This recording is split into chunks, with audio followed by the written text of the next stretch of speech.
Yair Lapid n'est certainement pas anti-religieux, il est très attaché aux valeurs juives. Il y a beaucoup de respect pour les personnes religieuses.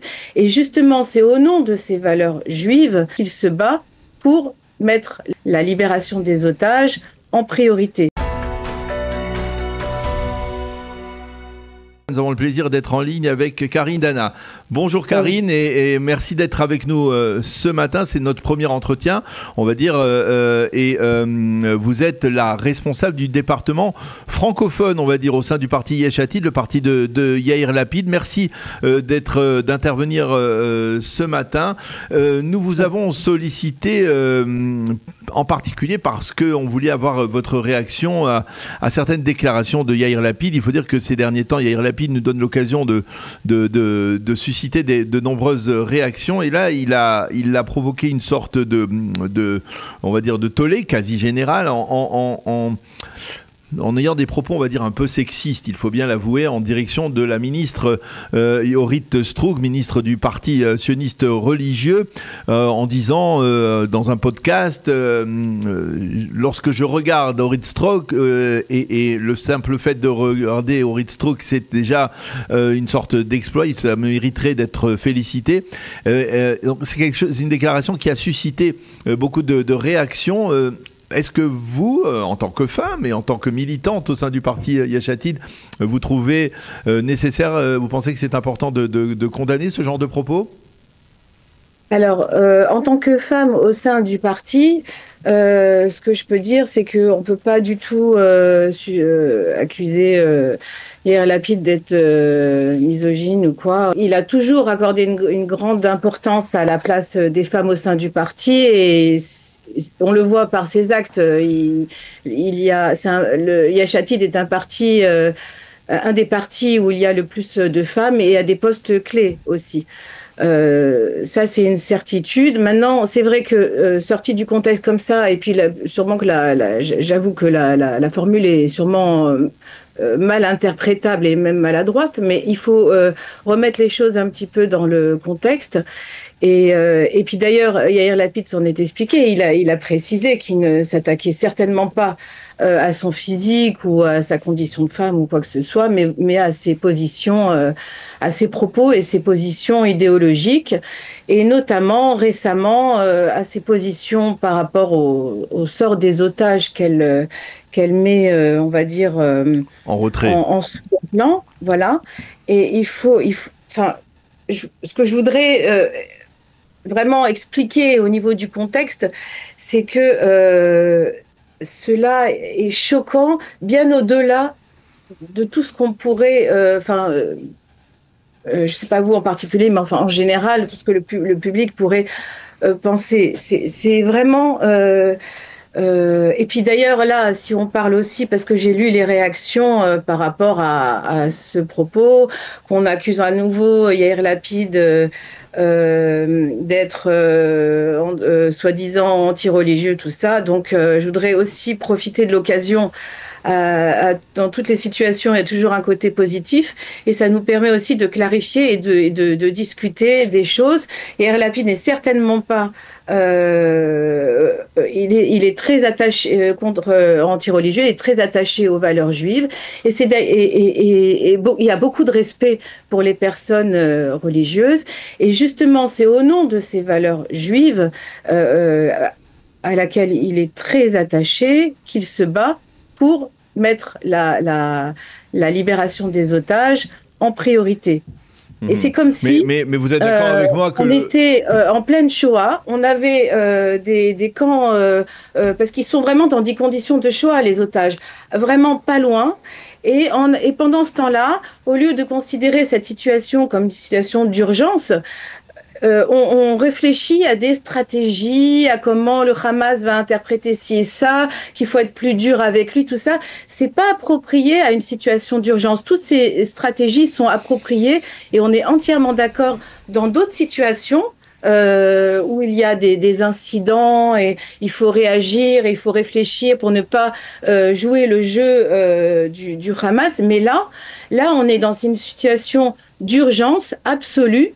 Et la priorité, c'est d'abord sauver les otages et après, on se calme, on réfléchit et on utilise des stratégies pour éliminer le Hamas. Mais c'est-à-dire le fait de ne pas placer le dossier des otages comme suprême, comme prioritaire, au détriment de la sécurité, on va dire, des combats contre le mouvement terroriste, ça ne veut pas dire qu'on est insensible au drame des otages. Hein. Ça veut dire qu'on a une autre approche. Vous pouvez le concevoir. Je comprends très bien. Je sais que même Madame Strouk, avec qui on ne partage pas les mêmes idées, je suis certaine qu'elle n'est pas insensible, mais elle ne les place pas à un niveau, enfin, sa sensibilité à une limite que nous, on n'accepte pas, on va dire, à ne pas les placer en haut de la liste des priorités. Et lorsque vous dites que, par exemple, Yesh Atid et d'autres mouvements dans la classe politique israélienne placent justement le dossier des otages au sommet des priorités, finalement, lorsqu'on parle des otages, on ne sait jamais s'il s'agit de tous les otages ou d'une partie des otages, parce que ceux qui voient les choses avec une certaine clairvoyance comprennent bien que face à des gens aussi cruels que le Hamas, eh bien, il est peu probable qu'il libère tous les otages et n'en garde pas quelques-uns comme atout, comme bouclier humain, comme atout sur le plan des négociations. Donc comment, finalement, lorsqu'on reste dans cette...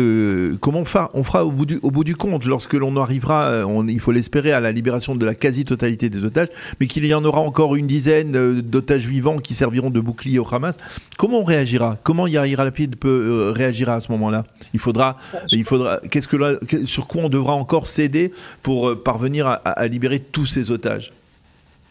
Oui, vous avez raison. C'est ce qui risque d'arriver, malheureusement. Mais hélas, c'est une escalade de choses qui se sont déroulées. On a mis trop longtemps à agir. Plus on attend, plus le prix des otages augmente, et plus le scénario que vous dites devient le plus probable. Si, en fait, il fallait agir avant. Aussi, ça n'aurait pas beaucoup changé. Par le Hamas, la cruauté du Hamas, on l'a vu à travers la libération des otages et les conditions de leurs conditions de détention. Elle n'a pas commencé. Elle a commencé depuis le 7 octobre. Elle n'a pas commencé ces dernières semaines. Mais chaque minute pour eux, c'est une éternité. Et puis, entre-temps, il y en a qui sont morts, qu'on aurait pu sauver avant. Je pense que tout a été... Vous croyez vraiment, Karine, vous croyez vraiment qu'il y a des gens en Israël, même à la direction du pays, qui délibérément sont prêts à sacrifier les otages parce que, pour des raisons politiques ou pour d'autres raisons, qui disent que, c'est-à-dire que c'est pas le Hamas qui est responsable de leur mort, mais c'est Binyamin Netanyahou, comme le disent certains. Non, alors c'est le Hamas qui est responsable, c'est le Hamas qui est le groupe terroriste barbare qui fait tout ça. Et nous, en face, on doit faire du mieux possible pour épargner le plus possible de personnes. Et puis, s'il y a des personnes au gouvernement, comme par exemple Bezalel Smotrich, qui lui le dit, qu'il le dit avec le cœur serré, mais enfin il le dit quand même, que les otages passent en second, et même si on doit en sacrifier la sécurité du pays, tout ça. Et nous, notre position, et c'est la mienne, là, je pense qu'on ne peut pas considérer la sécurité du pays en mettant de côté... il faut comprendre que c'est pas un kidnapping ponctuel qui a eu lieu, comme c'est déjà arrivé, et là, vraiment... on réfléchit à la meilleure stratégie et tout. Là, la responsabilité de l'État, alors que ce soit l'État, l'armée, je ne sais qui, je rentre pas dans qui est exactement responsable, mais il y a eu un dysfonctionnement, c'est sûr. Les Israéliens se sont sentis abandonnés. D'ailleurs, ils l'ont été dans les faits, dans le 7 octobre. Et de ce fait, il y a... une responsabilité de l'État par rapport à ça. Ils ont été abandonnés une première fois. L'État devrait se sentir obligé de rattraper ça et de tout faire pour d'abord les sortir. Oui, mais quand on dit tout faire, c'est vraiment très abstrait. Tout faire, ça veut dire quoi? Ça veut Très dire... abstrait. Je pense que maintenant on est un petit peu dans un engrenage, on est un peu coincé. C'est vrai, on a pas, il y On a a du temps toujours qui est été passé. coincé, hein. Il y a eu comment? On a toujours été coincé, on a souvent été coincé parce que à chaque Oui, mais fois... alors comme on sait que plus on attend et plus le prix à payer pour ces otages augmente. Euh, Là, vraiment, trop de temps est passé. Alors, je Alors, ne suis pas dans le secret des négociations.